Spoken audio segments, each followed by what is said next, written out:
Bonjour et bienvenue à cette 29e heure du thé avec Rodolphe. J'espère que vous avez passé un bel été, que vous avez pu bien profiter des proches, du soleil, de la mer, de la plage, de la piscine, tout ce que l'on peut aimer et attendre donc de l'été. Moi, pour ma part, je me suis régalé, j'ai passé de très bons moments en famille et entre amis. Donc du coup aujourd'hui on va parler de réalité puisque rentrée égale réalité et en fait je voulais aborder un sujet qui pour moi est important, qui d'ailleurs fait partie de l'ADN même donc de l'entreprise, c'est la transparence sur les ingrédients. Je vais m'expliquer. Vous savez que je suis coiffeur, coloriste donc à la base de métier et que j'ai eu des allergies relativement fortes liées aux produits chimiques. Et donc, ces produits chimiques, j'ai bien sûr voulu comprendre, après avoir fait des tests d'allergie, j'ai voulu comprendre à quoi ils servaient et aussi ce que ça pouvait apporter comme négatif, on va dire, sur mon organisme et aussi sur l'environnement. Donc du coup, bien sûr, des ingrédients naturels et synthétiques, il y en a des dizaines de milliers. Là, on va aborder quelques ingrédients synthétiques qui pour moi sont néfastes et qui sont présents dans bon nombre de produits, qui se dit d'ailleurs plutôt naturel des fois parfois. Et l'intérêt qu'on peut avoir, si vous le voulez bien, c'est qu'en commentaire ou donc en avis supplémentaire, vous puissiez me poser des questions sur ce que vous voulez avoir comme information sur certains ingrédients que vous pouvez retrouver dans les produits du quotidien, mais aussi dans les produits de coloration, puisque bien sûr on est expert en couleurs. Et ce que je vais vous parler aujourd'hui, c'est lié à la couleur, notamment des couleurs dites sans ammoniac. On va en revenir. Donc, pour décrypter un peu les allergènes et les composants néfastes que vous pouvez retrouver donc dans les cosmétiques, il y en a donc beaucoup. Et les trois qu'on va voir aujourd'hui, ça va être la résorcine, voilà, ça va être l'ammoniac et ça va être l'éthanolamine ou très facilement repérable, la MEA, qu'on retrouve donc dans la liste des ingrédients que vous pouvez retrouver sur l'ensemble des produits cosmétiques. Alors, à quoi servent ces trois ingrédients? La résorcine, c'est un colorant.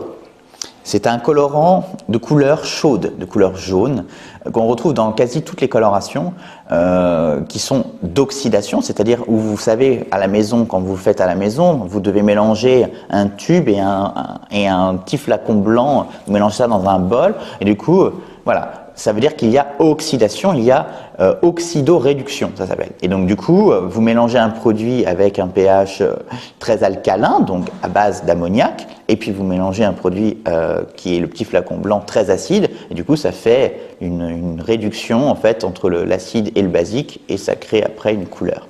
Voilà, au bout de 30 à 40 minutes en fonction des marques. Ces colorants-là, comme la résorcine, est un colorant qui se révèle exclusivement avec de l'oxydation. Donc du coup, si vous l'appliquez avec de l'eau, ça ne marche pas. Donc ça s'applique vraiment avec de l'eau oxygénée et avec un pH aussi très alcalin en face pour pouvoir vraiment créer la couleur au bout de 30 à 40 minutes.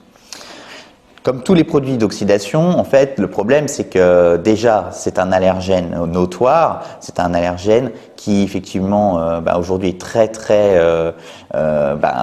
néfaste pour la santé et l'environnement. C'est un ingrédient qui n'est pas biodégradable dans l'environnement, donc c'est aussi un ingrédient où il faut quand même se poser des questions parce que au niveau du traitement de l'eau, il ne se traite pas, on reste un peu dans un principe comme le médicament. Et donc c'est un perturbateur endocrinien également, donc il entre dans l'organisme et potentiellement il perturbe l'équilibre hormonal de votre organisme. Alors vous allez me dire, il y a plein de gens qui font ça. Oui, il y a plein de gens qui font ça. Oui, c'est une microtoxine. Mais une microtoxine, quand vous la faites toutes les 3 à 4 semaines, pendant 30 ou 40 ans, je pense qu'on peut se poser la question si effectivement cette microtoxine, de manière répétée, ne peut pas avoir de sérieux problèmes après pour l'organisme. D'ailleurs, on retrouve énormément de ces colorants-là dans des cancers comme le cancer de la vessie. Et notamment, il y a pu avoir certains procès assez compliqués justement pour ces personnes qui en ont souffert. Voilà.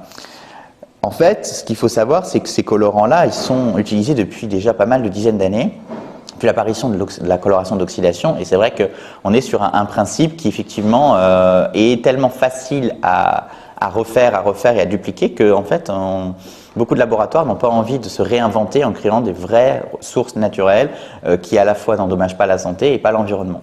Voilà, et ça c'est dommage.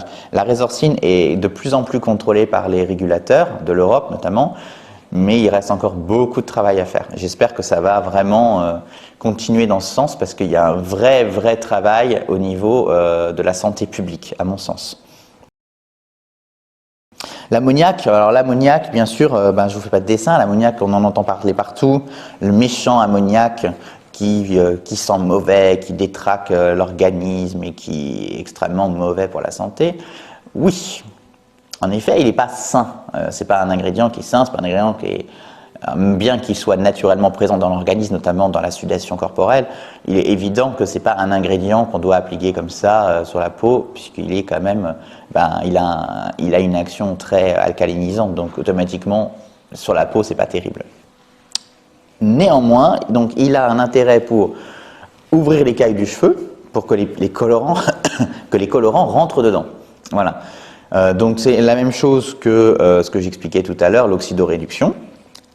L'intérêt de cet ingrédient, c'est qu'il est connu et reconnu depuis des générations. Donc, il sent mauvais, c'est clair, une odeur légèrement d'égout, entre l'égout et le poisson passé, mais quelque part, il n'est pas si mauvais que ça. Il est agressif, mais il n'est pas dangereux, comme par exemple celui dont je vais vous parler juste après. Parce que non seulement il a fait ses preuves, mais aussi il a une structure simple. Au niveau chimie, il a une structure simple. Et il n'est pas sournois. Le plus sournois de tout ça, c'est celui qu'on va voir maintenant. L'éthanolamine, ou la MEA. Le problème, pourquoi je vous dis qu'il est sournois? Pour deux raisons.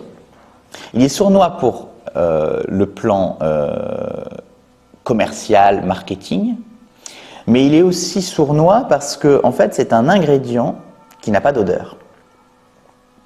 Donc, quand mesdames, vous appliquez votre couleur dite sans ammoniac, mais toujours la même chose, vous mélangez les deux produits dans un bol, etc., vous laissez poser ça 30 minutes, vous appliquez un produit avec de l'éthanolamine. En gros, vous appliquez un produit ammoniacal, c'est la même chose, mais ça n'a pas d'odeur, voilà, comme le monoxyde de carbone, et ça transporte tous les mêmes allergènes, c'est-à-dire les colorants, essentiellement les parfums, tous les produits odoriférants qui peuvent être inhalés et du coup incorporés dans l'organisme puisque on est aussi sur un perturbateur endocrinien. Et bien sûr, vous l'appliquez sur votre peau pendant 40 minutes, tous les mois, tous les 4 à 6 semaines, ça dépend des gens. Donc oui, moi l'éthanolamine me pose question parce que moi j'ai beaucoup de clientes qui viennent dans mon salon et qui me disent à chaque fois, mais moi je fais une couleur sans ammoniac, je ne comprends pas, j'ai le cuir chevelu à 100. Bah oui, mais vous n'êtes pas allergique à l'ammoniac, madame, vous êtes allergique au colorant. Ah bon? Ben pourtant c'est écrit sans ammoniac. Oui, mais le sans ammoniac est remplacé par la MEA qui est de l'ammoniac sans odeur, ça a quasiment le même taux d'alcalinité que l'ammoniac. Souvent on en met même davantage en pourcentage pour la remplacer pleinement, pour arriver au même résultat que la chimie avec ammoniac. Et c'est les mêmes colorants utilisés qu'avec ammoniac. Donc si vous êtes allergique avec couleur avec ammoniac, globalement vous pouvez l'être avec la MEA technologie éthanolamine. Donc moi, j'ai presque envie de dire, quand on se dit couleur avec ammoniac, couleur permanente, bah au moins vous savez ce que vous avez, vous savez ce que vous posez sur vos cheveux, sur votre tête, ce que vous respirez aussi, ce que vous mettez dans l'eau, la responsabilité que vous avez et que vous donnez aussi à vos enfants. Mais la MEA, c'est sournois parce que ça vous laisse entendre que vous faites un geste pour votre santé, votre environnement, l'avenir de vos enfants, on en revient à ça, mais en fait, vous vous faites complètement berner parce qu'en fait, vous êtes en train de vous faire avoir par un système commercial et marketing qui vous laisse entendre que le produit, parce qu'il est sans ammoniac, il est naturel. Or, c'est faux. Toutes les études montrent que le produit est autant toxique sans ammoniac qu'avec ammoniac. Donc, chez Rodolphe & Co, moi, qui était allergique à tout ça, je me suis dit comment je fais? Parce qu'il n'existe pas de coloration qui prend vraiment sur les cheveux blancs sans ces ingrédients.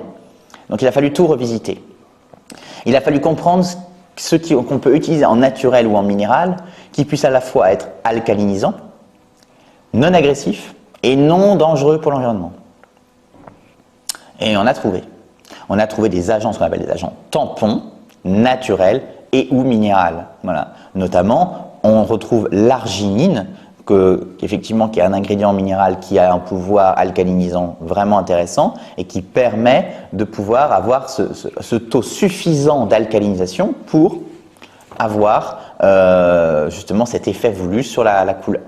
Bien sûr, vous le savez, les couleurs minérales n'éclaircissent pas les cheveux, mais par contre se posent comme un maquillage sur la fibre et du coup, ça laisse entendre que la couverture des cheveux blancs, elle est nickel. Par contre, effectivement, si vous avez les cheveux bruns et que vous voulez devenir blonde, platine partout, ça ne sera peut-être pas chez nous, vous y arriverez. On respecte aussi la naturalité de la cliente, de ses cheveux. Voilà. Enfin, et pour clôturer donc cette heure du thé sur les ingrédients, on va dire toxiques à mon sens, dans la coloration, il y en aura d'autres, on en reparlera. Il y a un point important, c'est que aujourd'hui, il existe des applications beauté, il existe des informations sur Internet, des blogs beauté, il en existe des dizaines. Il y a effectivement à boire et à manger, mais j'incite tout à chacun à regarder, à prendre le temps de regarder ce que vous achetez, que ce soit pour l'alimentation, que ce soit pour la cosmétique, ce que vous utilisez au quotidien chez vous, c'est bien de savoir ce qu'on met. La confiance n'exclut pas le contrôle. Et ça, c'est vraiment important. Dans ma famille, on m'a toujours dit ça. Et c'est grâce à eux, c'est grâce à cet enseignement que j'ai appris aussi non plus à faire confiance aveuglément sur ce que j'achète, sur du pseudo naturel ou pseudo-ci, pseudo sans sucre, sans graisse, sans sel, enfin qu'importe. Comprendre ce qu'on achète pour avoir après le réflexe de se dire tiens, ça c'est un produit qui est adapté, ça c'est un produit qui est moins adapté pour moi. Voilà.